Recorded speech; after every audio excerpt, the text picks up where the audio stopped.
If you do woodwork or pretty much any kind of craft work, you've probably seen a drill press before and wondered if you should get one. And you probably thought to yourself, nah, I don't need one of those. I've already got a cordless drill, an impact, a bit brace, and one of these things. But let me put it to you like this. If I were starting over from scratch and I had to build my whole shop on a budget, I'd start off by getting a bunch of hand tools. And then, the first power tool I got before I got anything else would be a drill press.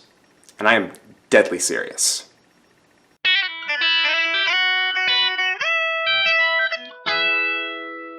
One of the things you're doing a lot of time when you're drilling holes is making them perpendicular, perfect right angle to whatever surface you're drilling into. And you can totally do that with a hand drill, but it takes a little bit of setup and it's rarely perfect. One of the biggest things a drill press offers is perfectly perpendicular holes every single time you drill with essentially zero setup.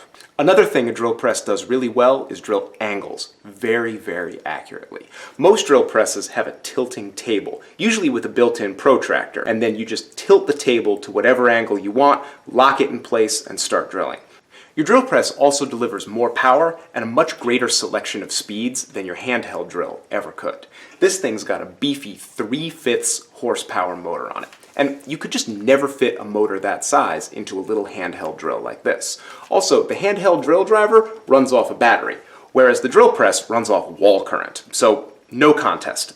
Now, along with the greater power, there's also the ability to get a huge variety of speeds, because inside this hood here, there's a selection of belts and step pulleys, and by moving them around, I can get precise RPMs for different drilling jobs. Now, I know what you're saying. Rex, I've got the drill driver. It's got plenty of speeds. Look, slow, fast. All the speeds you could ever need. Well, honestly, it's not that simple.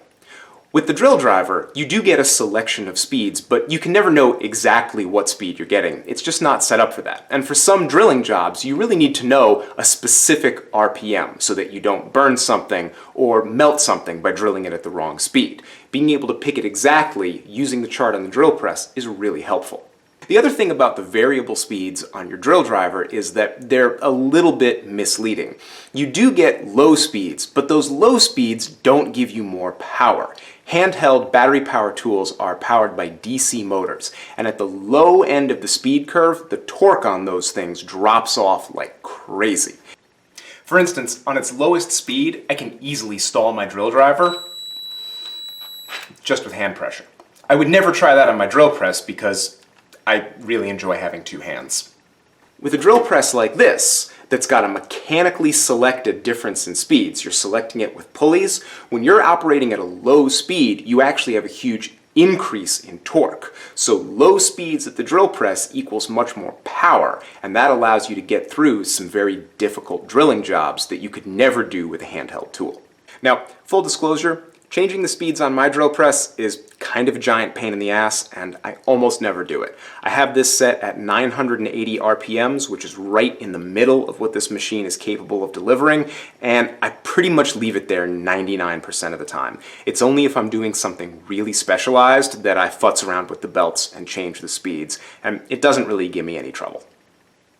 When you're working with difficult materials like steel, the drill press also provides much more downward force than you can get with a handheld drill.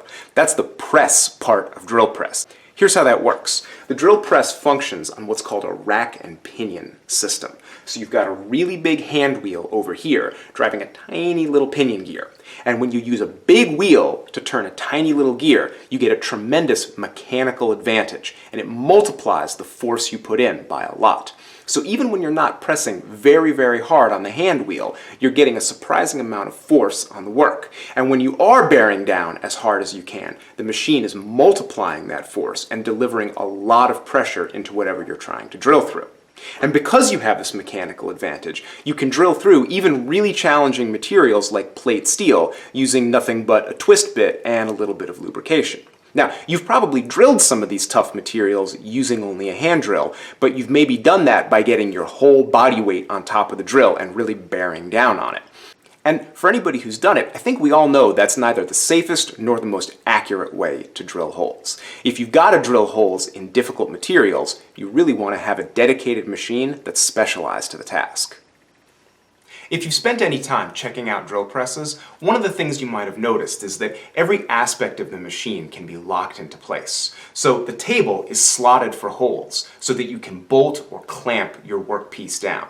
Then you can set your table at whatever angle you want and lock it in place. Then set it at whatever height you want and also lock it in place. And that means that whatever you're doing, the whole setup can be perfectly rigid. And that makes a lot of operations possible that you could just never do with a conventional drill. So, for instance, if you were trying to use a Forstner bit and drill at an angle, that's no problem because the bit's not going to wander because everything is tied down together so well.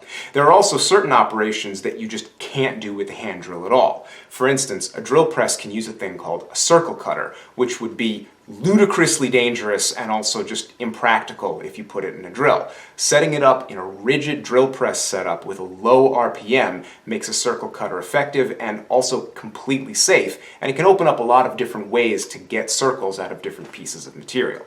None of this would be possible if the drill press wasn't a rigid drilling platform. One of the benefits of this rigid design is that the drill press also gives you perfect repeatability. In addition to everything being lockable in place, the drill press also has a built-in depth stop that limits how far the quill can travel. Now, we've all done the trick with a little piece of tape and a twist bit in a handheld drill, and that works pretty well, but try it with a spade bit or a Forstner bit when you're drilling a deep hole. It just doesn't work as well. The mechanical depth stop on this means that your holes go to the exact same depth every single time. When you put all these things together, it's actually really difficult to screw up your hole placement when you're using a drill press. If you're only doing a single piece, you can mark your holes very carefully, line them up accurately, and drill them, and they should come out fine. If you're doing a production run, it's really easy to build a simple jig that you attach to the platform, and then you can put piece after piece after piece on your jig, drill them out, and every hole will be in the exact same place every time. Now, this last part is going to sound a little bit weird, but a drill press can even make your hand drill more accurate and useful. And here's how. There are all sorts of situations where you can't bring your workpiece over to the drill press. You work on all kinds of things that are just too big or too heavy and they're not going to fit on the table. So you have to hand drill them. But what you can do in a situation like that is use your drill press to make a jig. If you just take a couple pieces of wood and then drill the hole that you want on the drill press, it's going to be perfectly perpendicular. Then you can take that jig over to your big workpiece, set it up, and drill the hole by hand. And because you've used the drill press to make the jig, you're going to get a really nice perpendicular hole. It's going to be way better than you could ever do by hand. Hey, before I go, I need to mention that the idea for this video came from my patrons on Patreon. A while ago, I put up a poll asking them what kind of video they want to see me do, and far and away they told me that they wanted me to do a series of videos on drill press basics. So, I always respond to my patrons, and when they want something, I try really hard to deliver it. So here we are. I should also mention that I've been having a fantastic month on Patreon, and I really need to thank my newest patrons, Bill Hedge, Josh S., and Martlet. I also had kind of a big change recently where I decided I was going to quit doing custom furniture and fabrication and go full-time into content creation and things like YouTube. And two of my older patrons, Eric and Dennis, found out that I was going full-time and they responded by upping their monthly contribution.